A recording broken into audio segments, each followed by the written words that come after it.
Razstava je sestavljena iz dveh delov, in sicer na eni strani imamo pač sledenje potepuškim psom skozi mesto, hkrati pa v bistvu ta video ni toliko predstavitev mesta, ampak bolj portret teh potepuških psov.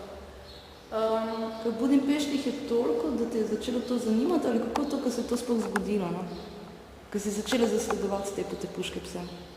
V bistvu v enem drugem mestu sem takrat delala neko podobno stvar, se pravi, hotela sem narediti zemljevid, v bistvu subjektiven zemljevid mesta, in sem iskala nek ključ, po kateremu bi predstavila mesto na drugačen način. In takrat sem ugotovila, ker sem sledila psom, sem ugotovila, da se psi zadržujejo na zelo zanimivih točkah. In sem potem to nadaljevala pač v Budimpešti oziroma še bolj razvila. Zdaj, ko vidimo tu zadaj za tabo, zdaj je en zemljevid, če se lahko sprehodive kar do njega, pa če nam ga pobliže predstaviš? Pač pod tem zemljevidom, se pravi nekim objektivnim, ki mislim, da služi temu, da se lahko sploh gledalec sploh kot referenčni okvir pač, da sploh vejo, kje so se ti psi gibali, se pravi znotraj nekega realnega mesta. Hkrati pa je znotraj tega nastalo pač neko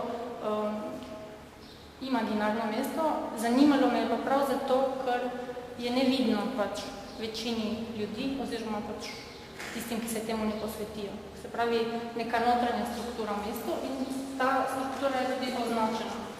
Se pravi, poti, po katerih sem jim sledila, so tukaj na sliki. In te fotografije, ki se pa vidijo, to so pa ta območja, ki so ta ceste, so pač določene? Ja, v bistvu vse fotografije in risbe, ki jih tukaj vidimo, so nastale na teh poteh. Vidimo tudi pač nekaj pogled. Recimo, če je fotografija in video pač kot nek dokument, risba v tej razstavi nosi predvsem moje doživljanje.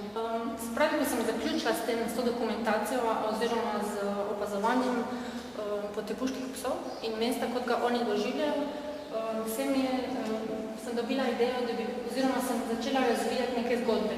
Nastalo je 10 zgodb potepuških psov, ki sem jih potem umestila na ulice Budimpešte in v bistvu to izgleda tako, da se lahko obiskovalec pač, če naleti na eno izmed teh točk in potem lahko sledi. Se pravi, se zgodba dejansko odvija v mestu. V bistvu na podoben način, kot psi berijo zgodbe.